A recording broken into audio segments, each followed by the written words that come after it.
All right. All right, we are live for like the 20th try, but hey, we got there eventually. Both of our teams were so and so, but I definitely want to hear about you. How do you feel about the Bengals last season? Uh, how do I feel about the Bengals last season? Look. Last season pissed me off, honestly, Mikey. But I don't know. I feel like it's hard to be mad at the Bengals because Joe Burrow got hurt, right? And it was just there was no getting around that. They were arguably on pace to be a Super Bowl contender again.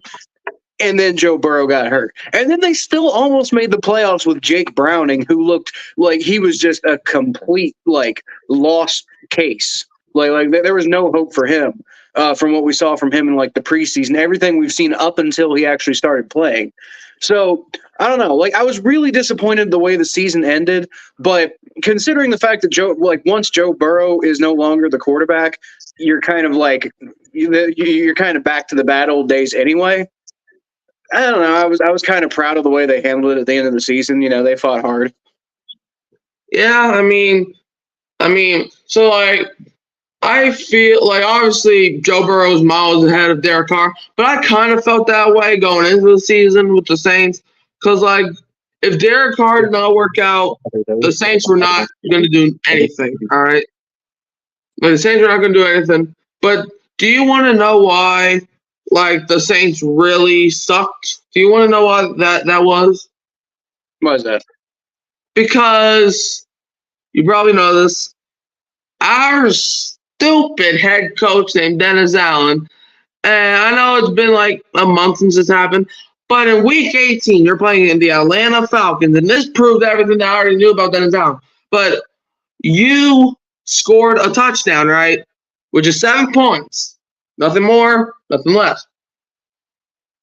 And then your punk ass had to apologize to first of all, it's the Falcons. Second of all, you apologize for scoring, even though when the Falcons, before my time, and honestly, maybe before your time, I don't even know anymore. But back in the olden days, they had 56 points and then they scored an extra touchdown. You didn't see them apologizing. But then and then Arthur Smith called out your bullshit, and you said that you understand. Let him talk to Sean Payton that way. Sean Payton would give him a run for his money. Are you kidding me? Is this how the NFL's gone? For example, I know you know this. The Bengals played the Ravens a couple years ago, right? Where Joe Burrow threw a 50-yard bomb to it was either Boyd or Higgins when they were up by 20 points. And Zach Taylor said, that was not the game plan, but he did not call out Joe Burrow. He said that you don't apologize for winning. But Dennis Allen, he's like, well, first I want to start off by apologizing to Arthur Smith. First of all, Arthur Smith does not need any apologizing. First of all, there's nothing to apologize for. How do you feel about the state of? I know you don't really watch the Saints often. How do you feel about Dennis Allen being our head coach? Because I'm pissed.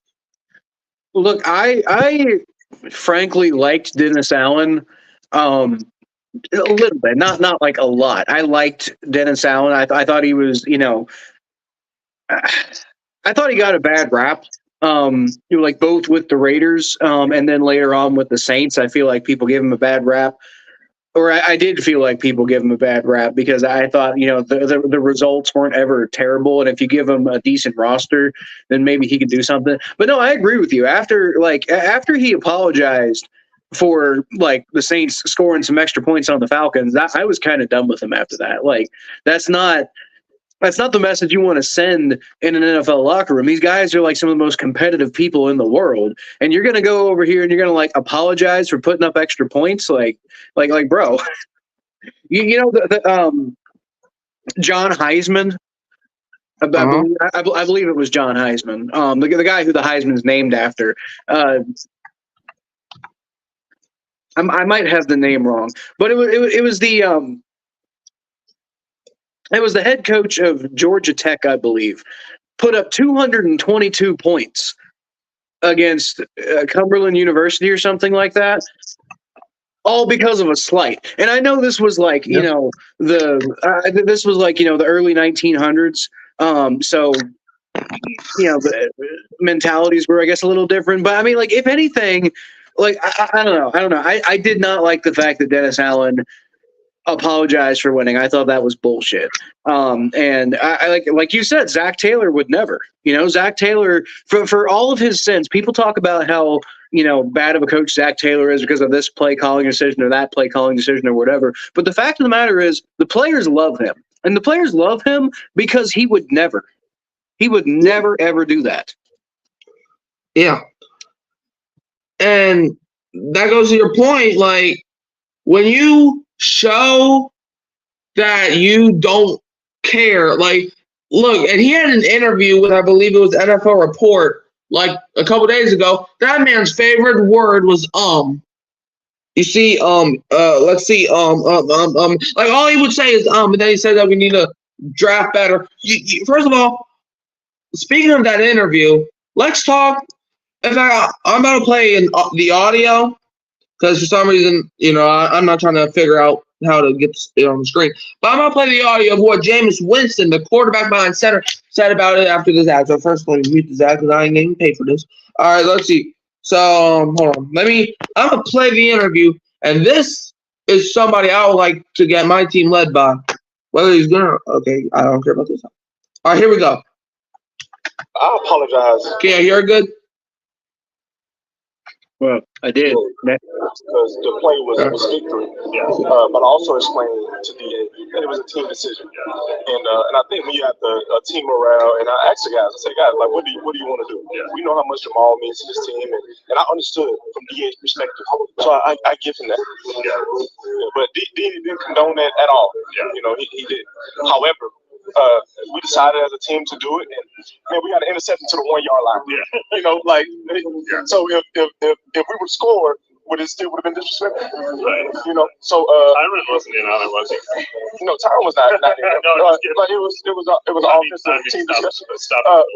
However, when you return the ball to the 1 yard line, and you have the opportunity, we just had the opportunity, and we decided.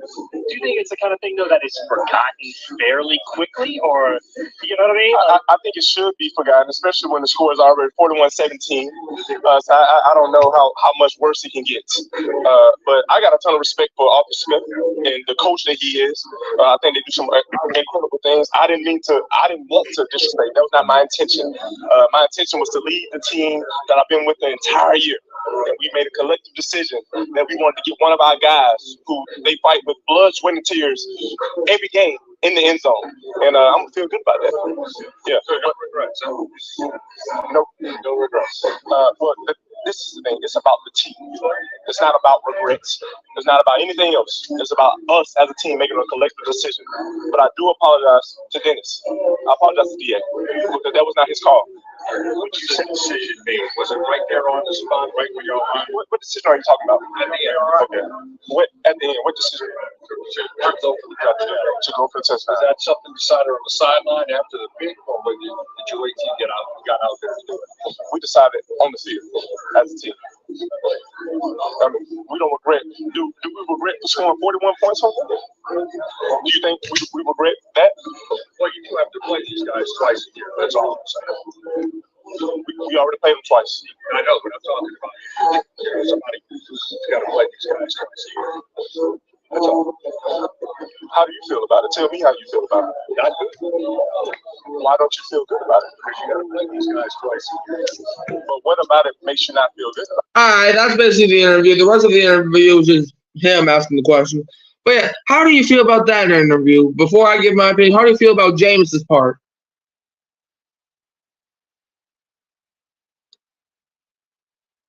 I don't know.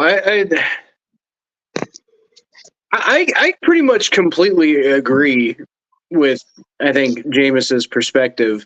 I do, to an extent, understand where Dennis Allen might be coming from, because, like, if he wasn't involved in that decision at all, then, you know, I kind of understand, like, hey, I'm the coach, I need to be making these decisions. But at the same time, like, if the players did just decide to do that without consulting you, what does that say about you as a coach, bro? That's kind of your fault. not their fault. Like, that's kind of your fault for not doing a better job of making sure that you're the authority. Yeah. I mean, I don't even know, but I think his name was Tom Coughlin. I think he was the coach of the Giants, if I'm not mistaken. They were in a Pro Bowl game. And, the Pro Bowl, that's a game where you just have fun. Back then when it was actually, it still wasn't competitive, but it was better than what we have now. But the Tom Coughlin, like the guys were like, it's Pro Bowl, do we want to score? And Tom Coughlin was like, kneel the ball. Like he put his foot down. But Dennis Allen's over here getting mad at these guys because they didn't do what you wanted. Like, look, I know you're the coach, right? But the thing about that is this ain't new.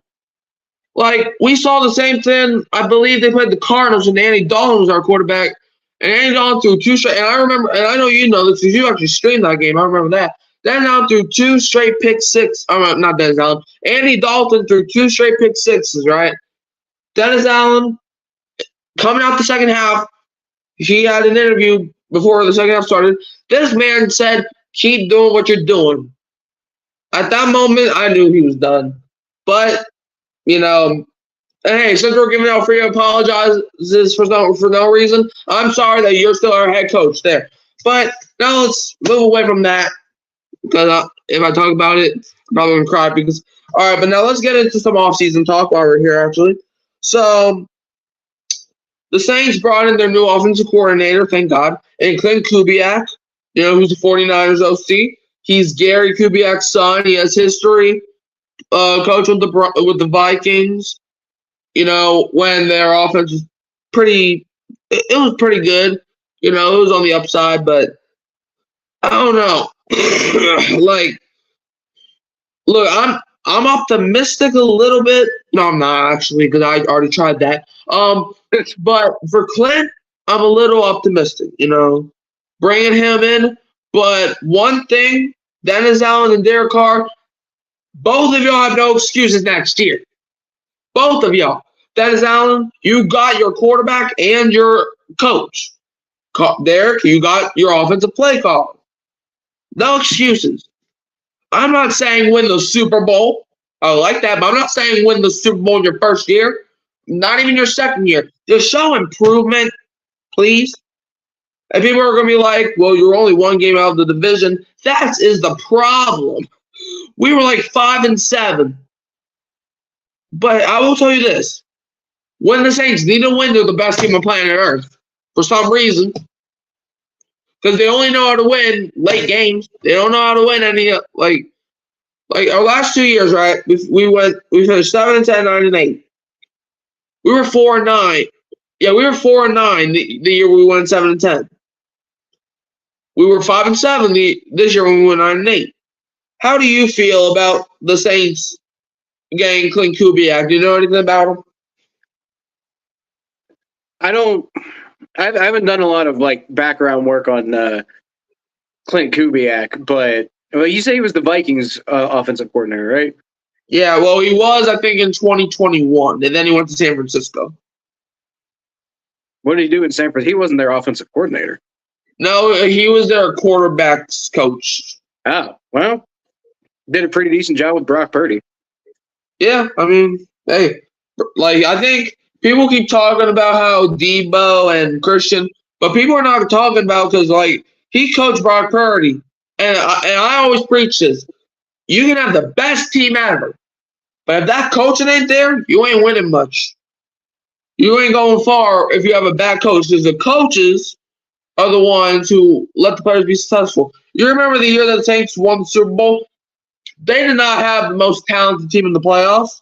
You can argue that they were that offensively, definitely defensively, but you can argue that against the Vikings in the NFC Championship game, the Vikings had the better roster.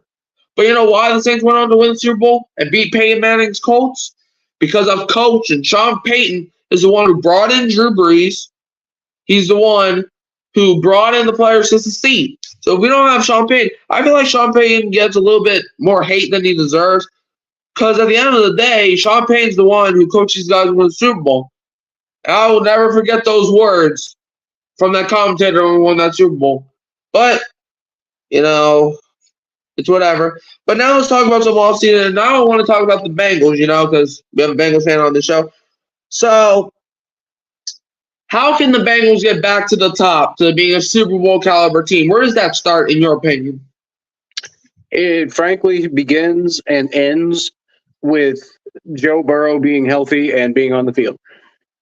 Because I think the Bengals were already a Super Bowl caliber team last year. I think that they have the roster for it. I think they're good enough.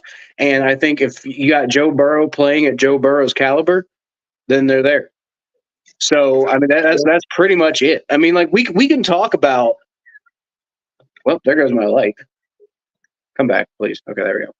It's probably not even great lighting. I don't know. I didn't really get – it's been a minute since I did a video, so I kind of got a little sloppy with my presentation here. But, on a side tangent, hopefully I'll be getting back to that relatively soon. But as far as the Bengals go,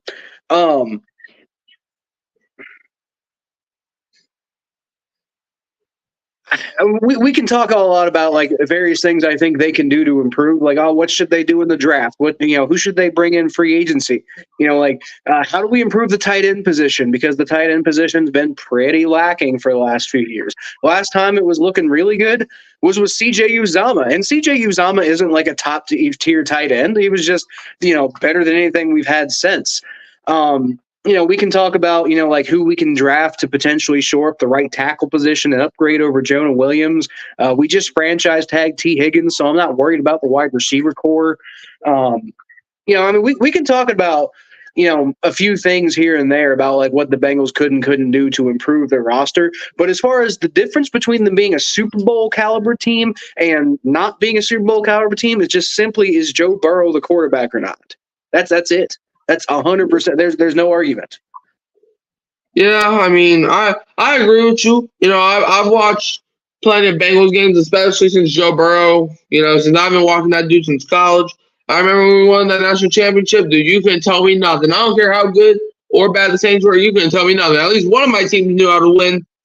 But yeah. So, but yeah, I want to get your opinion now as a Saints fan. How the Saints can get back to the playoffs, a place that they have not been for 3 years. Please get back to that. And compete for the Lombardi Trophy. This is just imaginary because I know we ain't going to do that. But how can we get into the playoffs and at least compete for Lombardi? Well, I think it starts with a couple things. One, Dennis Allen gets a brain. Because I swear on everything I come to love, if you do that same shenanigans and bullshit, did you see somebody did a GoFundMe to get Dennis Allen fired? Did you see that? I did not see that. No, I'm not surprised. But I will say it's a little late in the game to start firing a coach. Like, if that was going to happen, that probably would have happened a couple months ago. Yeah. As soon as I already knew he was not getting fired. Because you know what? Mickey Loomis, and dude, I never thought I was going to say this. Honestly, you're on the hot seat now, too. Because this man, the only reason he said that Dennis Allen is a good coach is because Bill Belichick. Because Tom Landry. Because their first couple seasons weren't great. But you know what those guys did have? They didn't have their team go behind their back because they didn't know how to coach. I will say, I said the same thing about Zach Taylor. And so far, I seem to have been right about that. But the biggest difference, we talked about this earlier, the biggest difference between Zach Taylor and Dennis Allen is people like Zach Taylor. Yeah.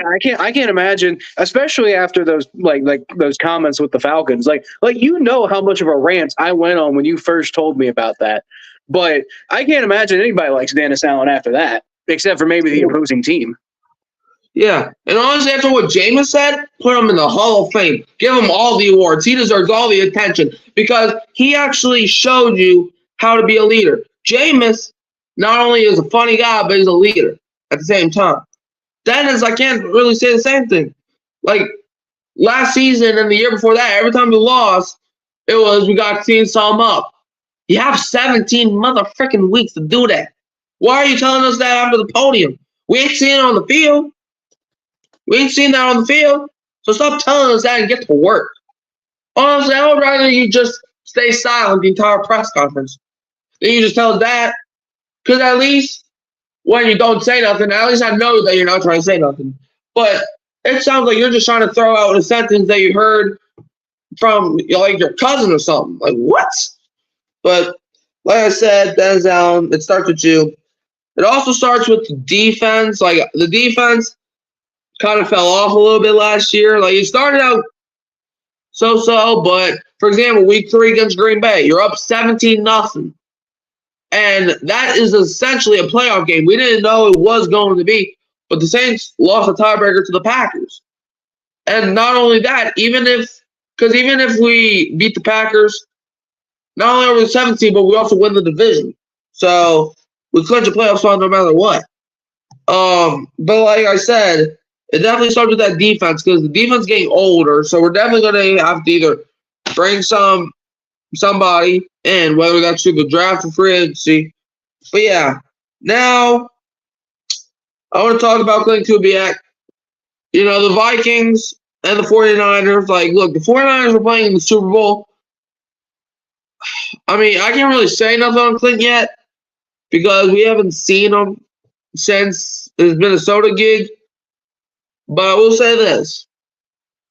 If he brings halfway to the 49ers, I won't be surprised if the Saints win like 8 to 10 games. I won't be surprised, but that's me being optimistic. To be honest, I think we're winning 5 games, and that's not me being overdramatic. Have you seen our schedule?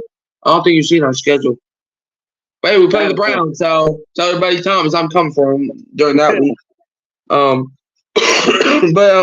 Yeah, so now let's get this page over. All right, so yeah.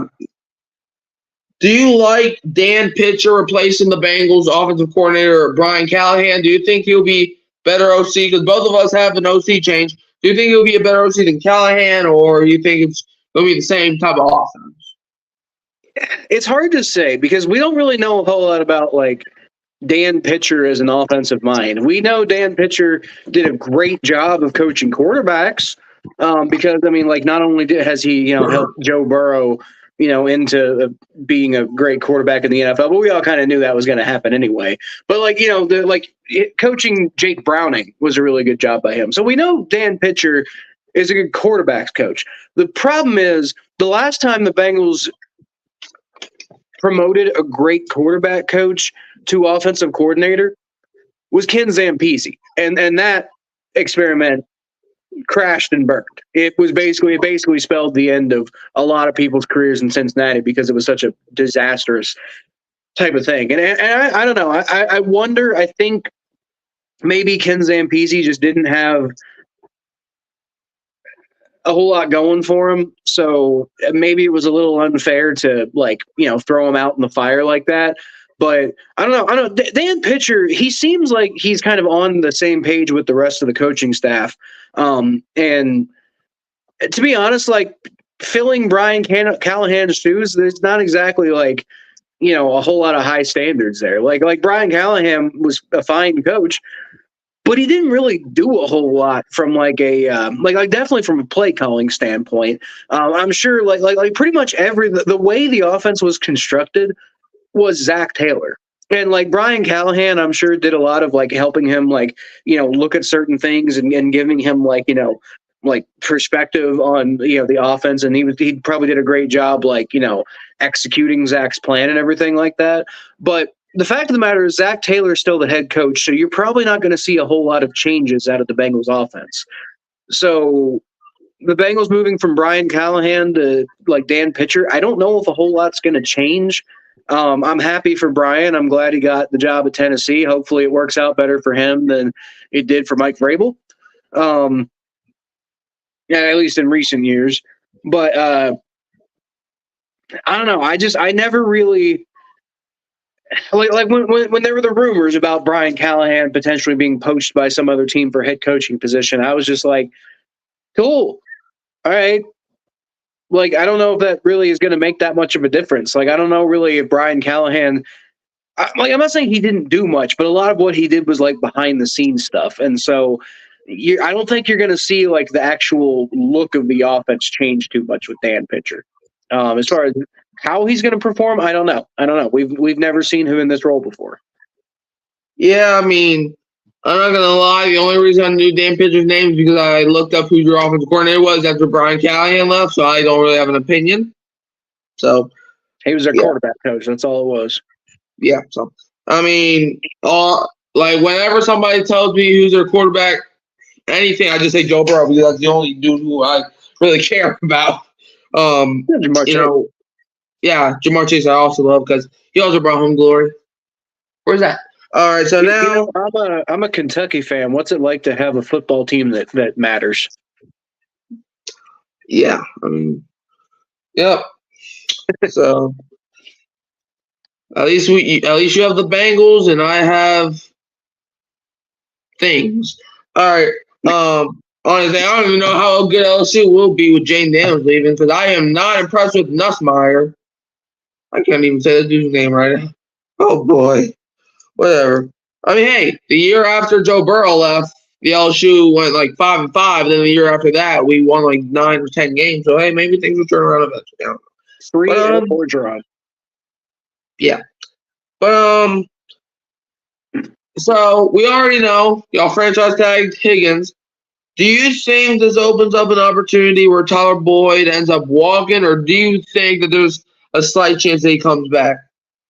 I think there's a chance.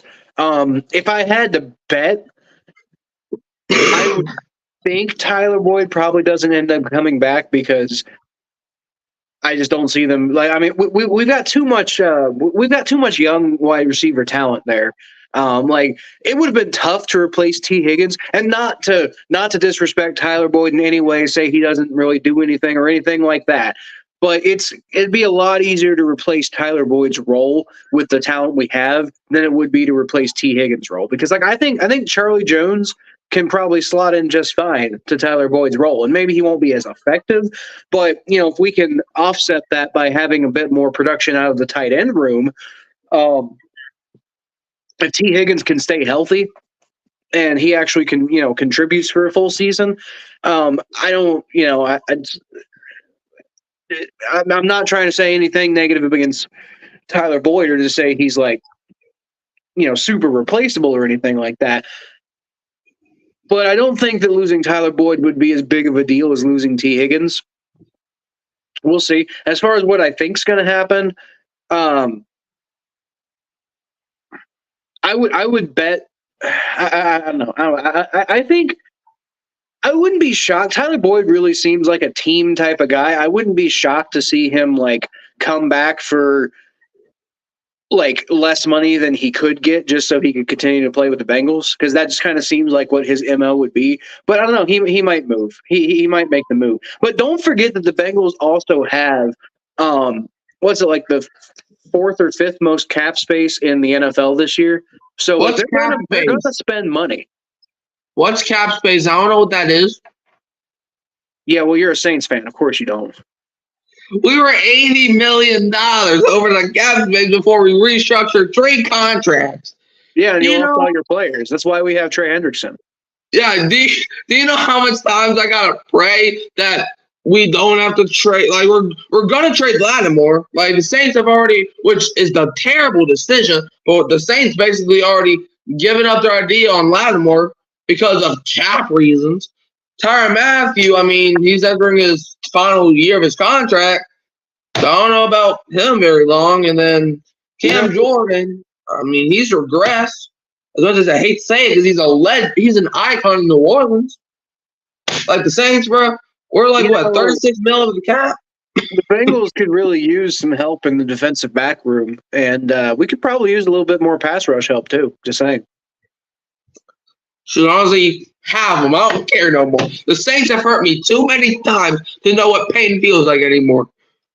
You know, the first ever Saints game I watched is the Minneapolis Miracle. You know how much trauma went through my brain? Wait, rewind. You said the first game you ever watched was the Minneapolis Miracle? The first game I ever paid attention to know what football was the Minneapolis Miracle. That's the first time I knew what a touchdown was. Good God. I'm old. Because I'm like, man, the Minneapolis Miracle, didn't that just happen? I mean, it happened your entire football lifetime ago.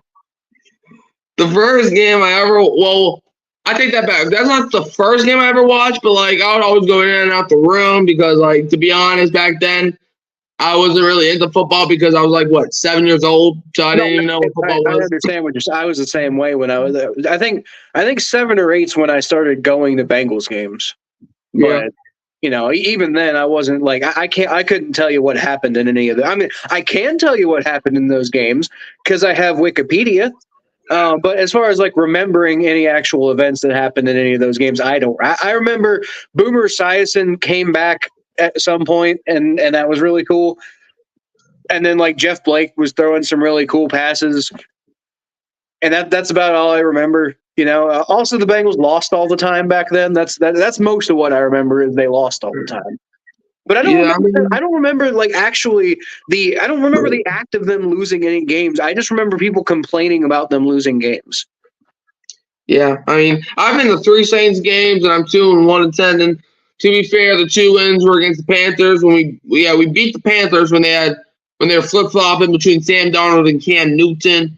The year that they started 3-0, and they finished with like 5 wins. And then I obviously went to that Bengals game that nearly threw up in the fourth quarter. True story.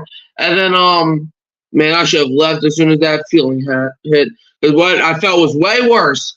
And then Giants game, yeah, I mean we just sacked Tommy DeVito 7 times, so that was funny. But yeah, I've just had the thought, but like. Not to like poke at you too much here, but I just kind of, for the longest time, I've kind of thought like, man, being a Saints fan, that must be pretty good because like, in my lifetime, you guys have won a Super Bowl and gone to another Super Bowl. And you had like legendary quarterback Drew Brees for a lot of my childhood. I remember that was a big part of the NFL when I was growing up was like the impact that Drew Brees made for the New Orleans Saints and like the impact of Katrina and everything like that. But I'm also just kind of thinking about it from like your perspective. All you've really seen is like, everybody else in your division go to the Super Bowl except you. Yeah. That sucks. Yeah, I mean, unfortunately, the first Super Bowl I've ever watched was the Eagles-Patriots one. That was a classic. But that was the first Super Bowl I actually witnessed. So, unfortunately, I couldn't watch the Falcons blow that 28-3 lead. I would have, dude, if I was there, I don't know what I would do. I'd probably just laugh in everybody's face. And then I did witness the Buccaneers. I was going nuts when that happened because, like, I was in college, and I was kind of a Tom Brady fan mostly because, like, it was a not 49ers or Steelers or Cowboys team who was winning a bunch of Super Bowls. And also Steelers fans hated Tom Brady and it was hilarious. But I remember in that Super Bowl, like everybody who I was like, I was at this big watch party at the bottom floor of my dorm. And everybody was like, oh, Tom Brady ain't so great after all. The Falcons are going to run away with this one. And I just looked at everybody. I'm like, watch, they're going to come back. And then you know what happened? They fucking came back and won. Yeah, I mean, I still watch highlights of that. Shoot, I just watched the highlights of that game like literally 2 days ago. That was fun. That was a good one. That was an incredible game to watch. I mean, hey, I don't watch it enough times to Terry supported her pick 6 and Peyton Manning. I know you love that. My grandma, I mean, she was 50-50 because she's obsessed with the Mannings. God rest her soul. But let's get back to this topic. We're just rambling because life sucks sometimes. But now I want to talk about this. So, what's something that the Saints have to bring to their offense to succeed? I think it's pretty simple. Pre-snap motion, because that's the reason 49ers are even in the Super Bowl. And also, don't be afraid to air it out. Do you know what Derek Carr's nickname is? Do you want to know what it is? Something to do with check down? Empty yards emperor. Because if you get 300 yards a game from throwing the ball to Kamara 13 times a game just to get 33 yards, still remember that. Alvin Kamara is the record for the most catches with the single, low yard amount because Derek Carr said, hot check down. You want to talk about Brock Purdy checking down? At least he knew how to get his team to the Super Bowl. This man, Derek Carr, dude, he throws it deep to Rashid Shaheed and sometimes Olave 4 times a game, bro. If that. And most of the time we're losing those games. Look, frankly, put Derek Carr on the 49ers, and I think they still go to the Super Bowl. I think they win it, actually. I mean, yeah, because the 49ers just cannot feel pain until they get to the Super Bowl. Yeah, but I think if Derek Carr was their quarterback, they would have won. Yeah, well, don't tell somebody I know that because he would probably try to kill you for it like you did to me. Yeah, so, and also, the Saints need some more creativity. There was a game which is, like, I used to love Pete Carmichael. I thought he was going to be the future OC for the Saints. But there was this one game where we played the Panthers week 3, and we desperately needed to win that. I know it was week 3, but we played like 3 divisional games to start the season. We were 1-1. We came back against Atlanta, nice, and then we lost to Tampa Bay because Mike Evans and Leonard Fournette's punk ass tried to fight all of our players, and then I got Lattimore ejected because of bullshit. But yeah, so we desperately needed to beat Carolina because then we'll be 2-1 in the division, and then we won't have to play another division game for a while. This man ran the ball on every but 2 second downs, and it was not like a toss here and a handoff there. It was up the middle every single time. Like, do you like are you stupid or are you dumb? Obviously, they know what they're running, but yeah. So that started me wanting Pete Carmichael fired, especially since it's against the Panthers. Look, the Panthers are a team. I don't have no hatred towards them. Like, obviously, they're in my division, so boo Panthers. But I don't like. There's nothing for me to really hate. I mean, I guess it was funny seeing. Well, no, you know what? Never mind. Take that back. Because they drafted Terrace Marshall 1 pick ahead of the Saints. I was heartbroken to the moon that day. I love Terrace Marshall. When he played at LSU, dude, that man played like Michael Thomas with the Saints, bro. Yeah, no, I actually really wanted the Bengals to get Terrace Marshall, too. Yeah, bro. I mean, he's not really doing anything in Carolina, but hey, like, the only receiver that I really know that quarterback is Bryce Young. What? That's because his quarterback is Bryce Young. Yeah, I mean, yeah. Like, I wasn't too high on Bryce Young. Like obviously, I thought he was going to be the number 1 overall pick because, the Panthers basically said they was going to be number 1. But I didn't really believe in him that much because, look, I'm an LSU fan. So I remember when we whooped Bama's ass, and I loved it. But I watched that game, and Bryce Young was playing horrible until the end of the game, bro. That man, they were at like the 5-yard line. That man threw an interception from a sidearm pass, thinking that ball was Mahomes or something. So, yeah. And also that year, I mean, Bama was up and down, and most of that was due to Bryce Young. So I wasn't really high on Bryce Young. Some people I know thought that they were going to the Super Bowl like in a couple years, and I'm like, dude, he's Bryce Young. Like, and plus, he didn't play well at college, but even if he did, college is different than the NFL. Just ask DeMarcus Russell. As an LSU fan, yes. But yeah. Now let's talk about more Bengals, to the wrong side. All right, so would you bring back DJ Reader if it's for the right price? Yeah, I would. A lot of Bengals fans would laugh in your face for even suggesting that we wouldn't. I'm a little bit more moderate when it comes to DJ Reader, just because, like, as he's a great player, an amazing DJ Reader. Big reason why we went to the Super Bowl, a few years ago. DJ Reader is a huge part of our defense when he's on the field. That's my biggest concern with DJ Reader is he's just gotten hurt a lot. And I mean, when we brought him in, I was real excited because I'm like, oh, he's a real young player. But I mean, it's been a little while since we brought him in, and now he's not a young. I mean, he's not an old player yet, but he's not a young player anymore. So I mean, it's about 4 years later, and DJ Reader's dealt with a lot of injuries. So I mean, like, when he's on the field, he's worth every single penny and so much more. But it's just like for the price he's going to command, I just don't know if bringing him back is going to make a whole lot of sense. Now, for the right price, I'll take anybody on the team for the right price. But I don't know what that price would be with DJ Reader. It's probably going to be lower than what his market value is, though. So I would probably once DJ's once that question really comes up, I think unfortunately unless he's willing to take a big discount. I think, unfortunately, you have to seriously consider moving on from him. Yeah. I don't know if it's DJ Reader that I'll talk about, but I remember when I went to that Saints-Bengals game a couple years ago. It was actually – no, it was 2 years ago. My bad. But I remember what – damn, it's already been 2 years. That's crazy. But I was watching before the game even started, one of the Bengals players got hurt before the game, and I don't know if it's DJ Reader, but I think it was somebody on that defensive line. And then I wasn't laughing because that's bullshit if you laugh, but I'm like, what happened?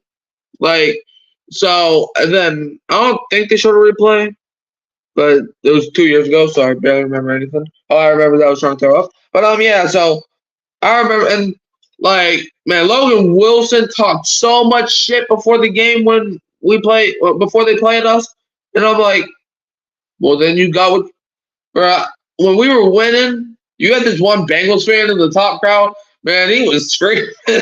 Man, we kept humiliating him. That was funny, but the result of the game didn't turn out like I wanted it to. What did Logan Wilson? I don't recall Logan Wilson ever talking shit to anybody. Well, that's only I didn't really believe that, and I kind of still don't. That is something that somebody told me. I think it was Wilson, but I don't really believe that because I didn't see it. But I'm just saying, if he did, then he definitely got what he wanted. Well, which was, I mean, fair enough. But like, I don't know, like Logan Wilson's been accused a lot of not like being like by ignorant fans, by the way, not by actual. Most NFL players don't like feel this way about him. Like they'll all back him up, but like a lot of ignorant fans in like the last 6 months or so have accused Logan Wilson of being like, a dirty player and stuff like that, and it's absolutely ridiculous. But I haven't even heard of like people accusing him of being like, because he's not a big trash talker. He's kind of a like shut your mouth and do your job type of player, really. So I mean, I doubt that was an accurate report of Logan Wilson. Maybe somebody else was. Eli Apple, absolutely. Oh, fuck Logan Eli Wilson, Apple. I don't think Logan Wilson was talking shit though. Eli Apple, if you're watching this, which I know you're not, fuck Please you. come back. I love you. I want That's you really back, saying. Eli. But for me, fuck you. But for me, please come back, Eli. I missed you so badly. Man, I'm telling you, dude, when he left, he started saying New Orleans was a shitty place, man. They don't even serve good food, which is bullshit, by the way. He started going on this rant. First of all, we are the only ones who even gave you a chance because the Giants were trying to trade you for $30 or best offer. And then people forgot this. I think we either traded him or got cut by us, and the Panthers signed him 2 weeks later. He was back in free agency.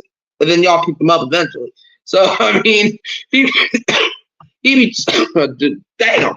But he be talking like he's freaking Darrell Reeves or something. Man, I don't know what this man got. Man, this man looks like Patrick Beverly with a haircut. But yeah, so yeah. But now let's talk about some. So, would you cut Joe Mixon or not? Like, would you? No. Cut him? No. Okay. Next question.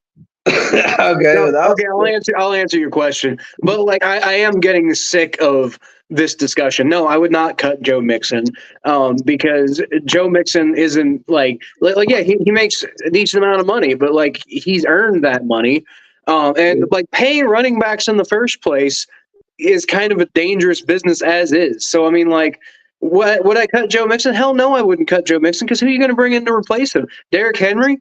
You going to pay him the same amount you pay Joe Mixon?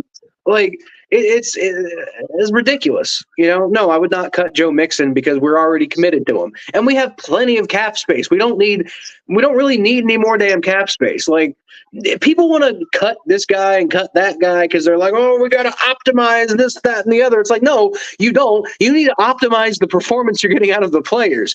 And cutting a guy like Joe Mixon, who is like everything that you want in like as far as like like a locker room guy who has his like head on like his head focused in the right direction when it comes to football. That's Joe Mixon. You don't cut a guy like Joe Mixon. Maybe if Joe Mixon's making like 4 times the amount of money he should be and having half the production he is having, maybe you cut him at that point. But no, you don't cut Joe Mixon for no reason. Yeah, and I've never understood that. Like, look, I'm not trying to be biased or pissed off you since you're a Bengals fan, but look, I'm not like, why would I be biased? I'm a Saints fan, and I've experienced pain in cutting somebody. For example, we cut Trey Hendricks, and you picked him up and went to the Super Bowl. But granted, at that time, I was on the cut Hendrickson train because everybody else was on it, and I did not know how to make opinions. But if I knew how to make an opinion at that time. Wait a minute. Let's rewind a second. The Saints fans wanted to cut Trey Hendrickson. Are you guys insane? I thought they were insane, but I was like, you know what? Fine. Cut him and then watch what he does wherever he goes. And then I told them that was going to happen, but they called me crazy. I guarantee you the Saints would have been better. I am trying to process this information you just gave me. Saints fans wanted to cut Trey Hendrickson. Well, I don't think it was Saints fans entirely. I don't think it was Saints fans entirely. I think most of it was like the national media. But some Saints fans started following the media and then started making their own claims. What? Whoever was doing that needs to be fired. No, I take it back. They don't need to be fired because it worked out great for us. I bet it did. But hey, there's one rule. Just so you know, I got about 9% left on my battery. All right, don't worry. Yeah, we're gonna end this in a couple minutes anyway. Okay. But a couple more things before we go. So there's this dumbass on the internet who says that we should trade Alvin Kamara for a 7th-round pick. I know Kamara ain't what he once was. A 7th-round pick is Jarrett Stidham trade value. Hey, you know what, Mikey? I take it back. Let's go ahead and cut Joe Mixon, and I'll be happy to send you a 7th-round pick for Alvin Kamara. It better be a 7th-round pick out in of the selflessness of my heart. All right, but last thing before we hang it up here, because I also got to go to bed because I got school in the morning. I had to persuade my mother to even do this. But so one more thing. So how can how do you think the Bengals can is there a certain player that that you would like to sign in free agency? That's a good question. What's his name? Is his name Trent Brown, the right tackle from the Patriots? Oh yeah, Trent Brown. Yeah, he's a guy I would love to see the Bengals pick up because he's really good right tackle. The Bengals have done a really good job at, to some extent, revamping their offensive line, but it seems like every time they do that, one of the people who they thought they could rely on ends up becoming a problem. So Jonah Williams. We thought Jonah Williams was a pretty solid player. But now I'm about done with his ass. After the season he had last year, I'm about done with Jonah Williams. I would love to see the Bengals bring in Trent Brown. And then you got a line that's Orlando Brown Jr., Trent Brown, and then you got Ted Karras, Alex Kapp on the inside. And, I think Cordell Volson's doing pretty good at left guard. I think you bring in Trent Brown, you've got a solid offensive line in front of Joe Burrow.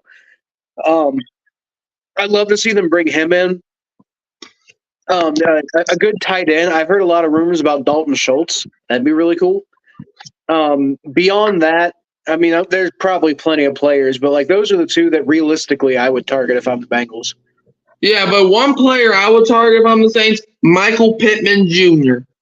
I don't know how, with what money, but if somehow we get our money straight, Michael Pittman Jr., no doubt. Because our receivers are going to be Chris Olave and Rashid Shaheed. People are going to be like, whoa, don't you tell Michael Thomas. Michael Thomas ain't coming back after what the fuck he said about Derek Carr. Dude, I keep forgetting Michael Thomas is on your team.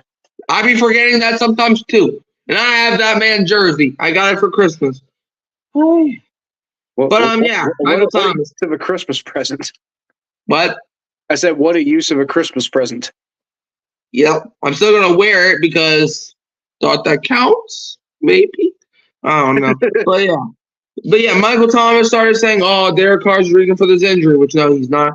oh, their car is this, their car is that, their car sucks. I want to go to the Chiefs just like every other receiver on this damn planet.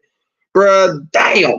So yeah, Michael Pittman Jr. to replace Michael Thomas, please. Look, people are gonna be like, but you're losing a good player. No, we're not. Michael Thomas don't even play for us anyway. We gave him a 1-year restructured contract to prove it, and he blew it.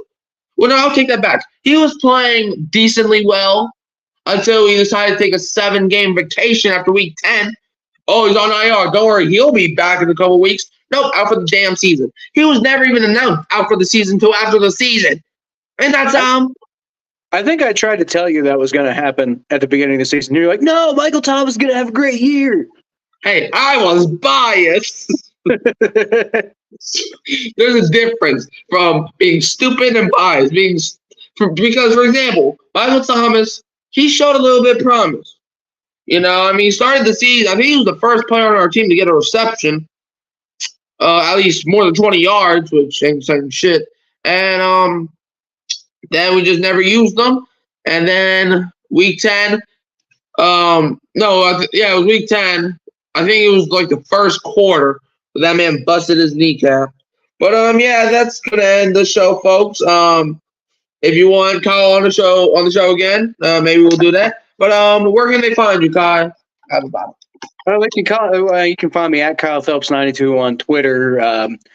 But you can find me like at WTTJ on YouTube. That's my channel. I haven't put out a whole lot of content lately because I'm in school right now, and I'm really like it's an interesting experience going to school when you're like in your 30s because you really value what you're doing a whole lot more than like when I was 19 and went to college.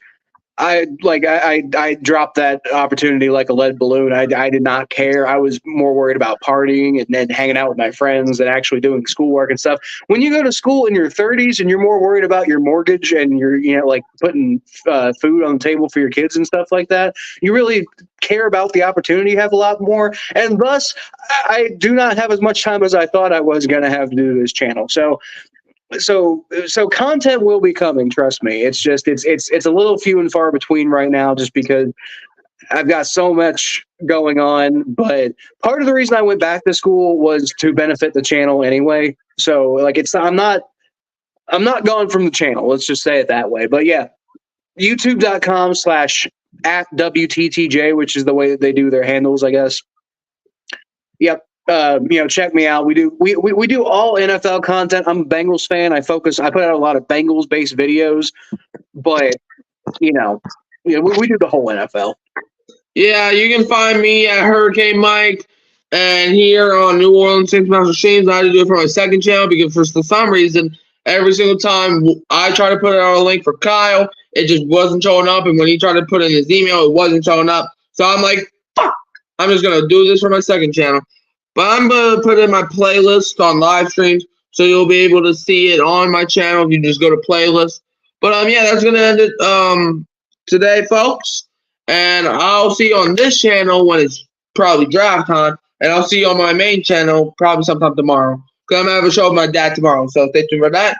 And Kyle, do you got any final words? Who dat? Who dat, baby? Let's go.